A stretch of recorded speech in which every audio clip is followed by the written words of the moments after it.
tergantung berapa besar volume perasaan kita. Makanya tugas kita kalau ingin sesuatu, luapkan perasaan kita dan biarkan volumenya membesar tanpa batas. Nih, saya kasih tahu. Saya itu kok perasaannya merasa biasa-biasa saja. Hati-hati. Perasaan yang biasa-biasa saja termasuk kategori perasaan negatif. Kalau perasaan biasa-biasa saja, cuman karena tidak merasa buruk, maka hidupnya biasa-biasa saja. Nih, saya kasih tahu, yang duitnya biasa-biasa saja. Makanya biasa-biasa saja. Bajunya biasa-biasa saja. Rumahnya, ya, itu berasal dari perasaan biasa-biasa saja. Jadi perasaan biasa-biasa saja itu bisa membatasi realitas. Makanya untuk mendapatkan realitas yang menakjubkan, perasaannya harus dibesarkan volumenya. Semudah itu hidup. Ya? Jadi apapun yang kita berikan pada kehidupan, pasti kembali kepada kita. Apa yang diberikan kepada kehidupan? Lewat mana kita memberikannya? Yang pertama, kita memberikan pada kehidupan lewat perasaan. Makanya menjaga perasaan kita supaya tidak terjebak kendali otomatis. Maksudnya gini, begitu kita mendapatkan yang kita tidak suka, biasanya perasaan kita langsung down.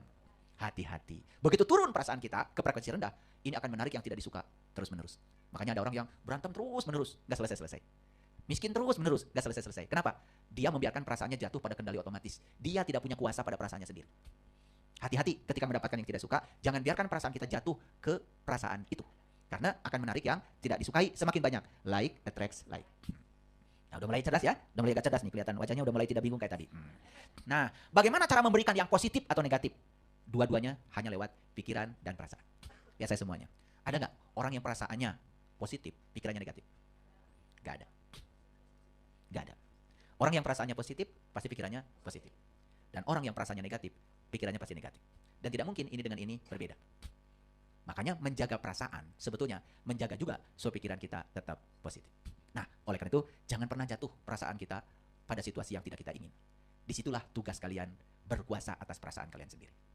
Dan ini yang terjadi, begitu ada yang tidak diinginkan, langsung jatuh. Langsung marah, betul?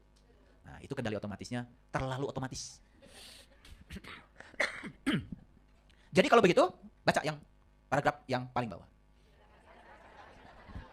Subhanallah. Jadi ternyata pencipta kehidupan kita itu adalah pikiran dan perasaan kita sendiri. Mohon izin ya. Pikiran dan perasaan kita sendiri. Sadar sekarang? Jadi siapa kreator kehidupan kita? Pikiran dan perasaan kita sendiri. Kenapa kehidupan kita seperti hari ini? Siapa penciptanya? Itu. Yuk, kita mau nggak jujur juga nggak apa-apa. Nanti saat meditasi ketemu semuanya.